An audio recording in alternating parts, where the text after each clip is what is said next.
What if I told you that the best race in Misto Pandaria is the Pandaren? You would probably quit and delete the game and never talk to me again. I know, however, we gotta look at it. The Pandaren got a bunch of useless, fat racials, and their entire identities, they are fat, right? Like, bouncy, they are fluffy, so they take half falling damage, or they got extra cooking skill, they get more rested experience. And they actually got an extra stun for a rogue, which is not actually that important in arenas, but it has some use, I guess. In PvE it's pretty much useless, but yeah, I don't know why they got a racial for rogues, but they do. However, Pandaren can get double the food buff of any kind. That's right, any type of food they eat, they are gonna get double the buff. Now, it doesn't sound like a lot, I know, but let's compare this for a minute. For example, let's start from the top. Pandaren can be hunters and rogues. Those are agility based, right? The best food in the game for agility is gonna be 300 agility, so they get another 300 for free. Some competing races that can be hunters. Trolls get 20% haste for 10 seconds. This one is actually better. Okay, let's be fair, this one is actually better.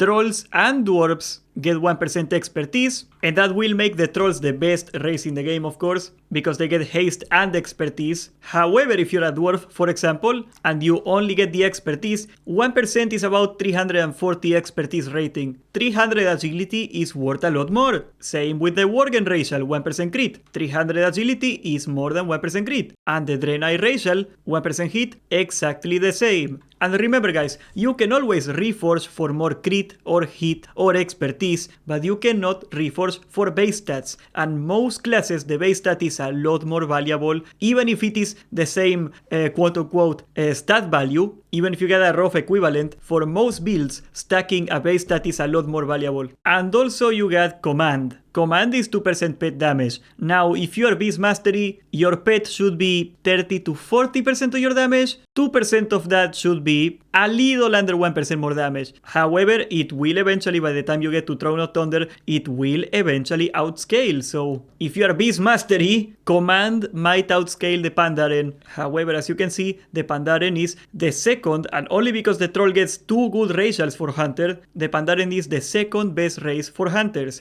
And if you're Alliance, they are the best race in the Alliance. Now let's talk about mages. Now, just as before, the intellect food is also 300 intellect. It's pretty simple because 300 intellect is 300 spell power, so keep that in mind. 300 spell power, okay. It is also some crit, so also keep that in mind, but very well. I am not sure why Blood Fury is bugged out in Wowhead, but Blood Fury will give you 2257 spell power in MoP. So for 15 seconds, you get 7.5 times more spell power, of course. You pop Blood Fury when you pop your cooldowns, so you get extra value. That makes the calculation a little rough on our end. But look at it this way. You get an uptime of 15 seconds, and the cooldown is 180 seconds. So we multiply this by 2257, because of course Pandaren got the intellect the entire time. And as you can see, it is roughly 188 intellect if you factor in the cooldown, compared to the 300 intellect Pandaren can get. So Blood Fury is out of the question. Berserking will eventually outscale, just like any other class. Okay, Berserking is perhaps, honestly, the best flat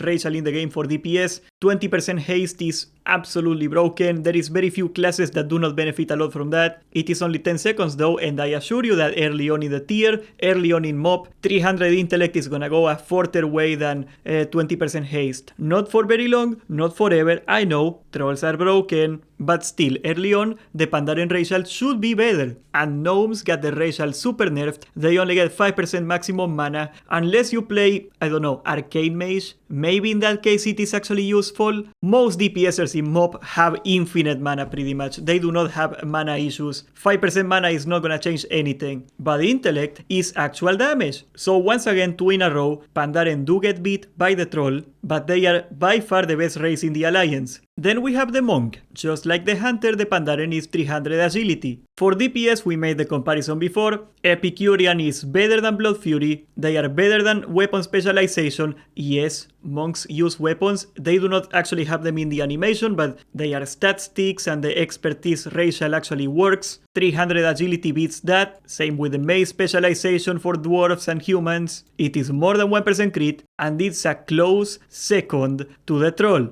But monks can also heal, and monks can also tank. So let's talk about that. The best stamina food in the game is 450 stamina. Of course, we're talking about the Tauren racial, my beautiful ideal race. Now the Tauren racial is actually 5% base health. So let's take a look at my character. Very well, so I am gonna take off all my gear. So my base health is 147,985. Let's type that in, that's a long number. So the Tauren racial for the base health of a monk or a warrior would be 7,399 HP. Now that is a decent amount of HP, you would probably notice it. But in MoP, every stamina point is 20 HP. So that is 9,000 HP for the Pandaren. That's right, Pandaren get more HP from the racial than the Tauren. So if you prioritize HP stamina for a tanking build, the Pandaren are even better. And on top of that, the Tauren racial is just health. There is a lot of tanking specs that scale with stamina in some way. Maybe you get a little more damage, maybe you get a little more avoidance, whatever. Those abilities that scale with stamina, they will only work with the Pandaren racial. The only comparable racial that I could think of for tanking is actually the Night Elf racial. It is 2% avoidance now. And I would say after you get raiding gear, in most situations, especially if you're a warrior and you gotta get that avoidance cap, the Night Elf racial will outscale the Pandaren racial for HP. And even then, avoidance is not always a great stat. A lot of the time, raw HP is better than avoidance. Sadly, Pandaren cannot be Death Knights. That would be a great comparison to make. Death Knights do not really like avoidance that much, blood I'm talking about. Compared to raw stamina, they prefer stamina. But yes, even as a warrior, the most avoidance hungry class, I would say the Pandaren are toe to toe with the Night Elf. And on top of that, they are by far the best tanking racial in the Horde. Now, of course, monks can also heal, and Pandaren can play shaman and they can play priest. And all those healer specs rely very heavily on spirit. Shamans are so hungry for spirit. Of course, the holy priest scales very strongly with spirit. Pretty much every healer wants spirit. So let's talk about that one. Of course, 300 spirit is the best food in the game, so Pandaren get, once again, 300 spirit. And of course, we're gonna be talking about probably the most broken racial for healers in the game, the human spirit. Yes, this was a joke actually. Back in the day, back in the previous expansions rather, spirit was a pretty worthless stat. Now it is of utmost concern to you.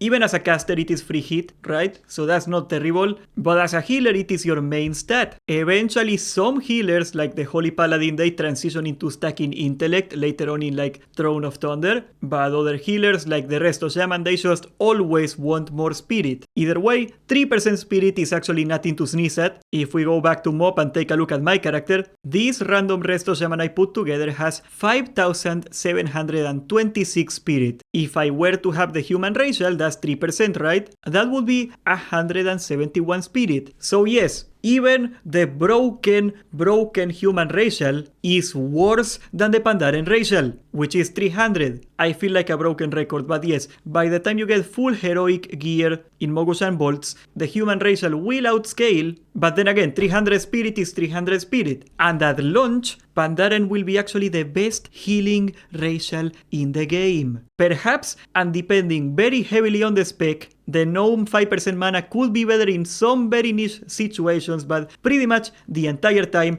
early on, Pandaren are the best healer racial in the game, especially in the Horde. Finally, for the sake of completionism, Pandaren can play warriors. I put this one aside because warriors scale with strength. The best food in the game, once again, is 300 strength, so that's what the Pandaren get. Strength is pretty much the best stat for both arms and fury. Well, fury perhaps likes crit a lot more than arms, but still, strength is the best stat. The weapon specialization from the gnome, they got daggers and swords.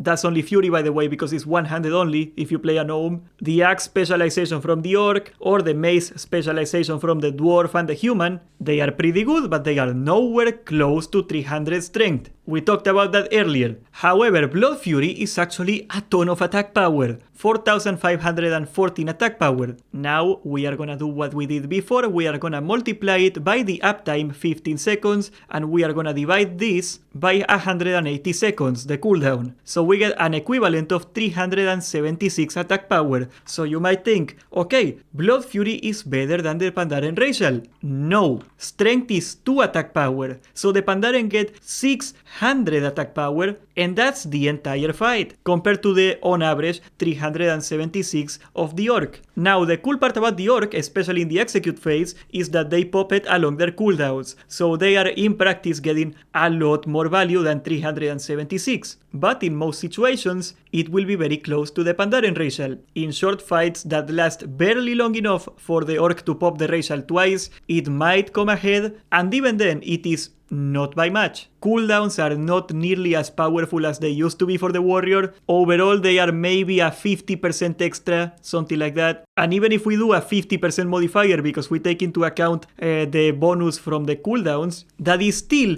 just shy of 600. Of course, the Orc gets expertise and the Blood Fury racial, so if you got access, the Orc will be better by a little bit. Otherwise, the Pandaren is once again the best warrior race in the game. They might get outscaled by a troll, they might. That will not be a thing early on. And that's assuming perfect play, because you gotta take full advantage of your cooldowns. 300 strength is 300 strength no matter what. So as you can see, the Pandaren racial is either the best racial for any class, or at worst, they are the second best racial, and they are the best racial if you play the opposite faction. Because remember, Pandaren can play both factions. However, Epicurean does have one actually crippling downside, if you believe it. You are gonna be kinda forced to pop a full buff every single dungeon to get value from it. You're gonna be tempted at least. A troll or an orc could take full advantage of their racial without spending any money. You have to spend it, but the actual downside, if you die and you get battle res, your racial is gone. I know it is not that often a problem, but when it does happen, it really sucks. Even then, this little tuning mistake by Blizzard trying to make a silly racial accidentally made arguably the best racial in the game. And I think that's absolutely hilarious, even if I am never gonna play a stupid panda. Are you gonna play a panda? Are you gonna sell your soul to the panda industrial complex? I won't. We are gonna be streaming on Twitch almost every single day right now, trying to get ready for MoP. I gotta level a bunch of characters. I gotta leech so much gold out of GDKPs, okay? I gotta pay like 2 years of WoW in tokens. How am I gonna do that? Making a bunch of characters. So you may wanna tune in. We're gonna play a lot of specs. We're gonna get content on so many classes in MoP. I'm actually excited for going back to a retail expansion just to mess with ults. How long has it been since I was able to play an ult in WoW, man? I feel like I've been held hostage on my main in vanilla one way or the other for so long. I am so happy to be able to play multiple characters again. And we are making a guide for every single spec. So subscribe, okay? Actually, subscribe, join the Discord, and thank you for watching.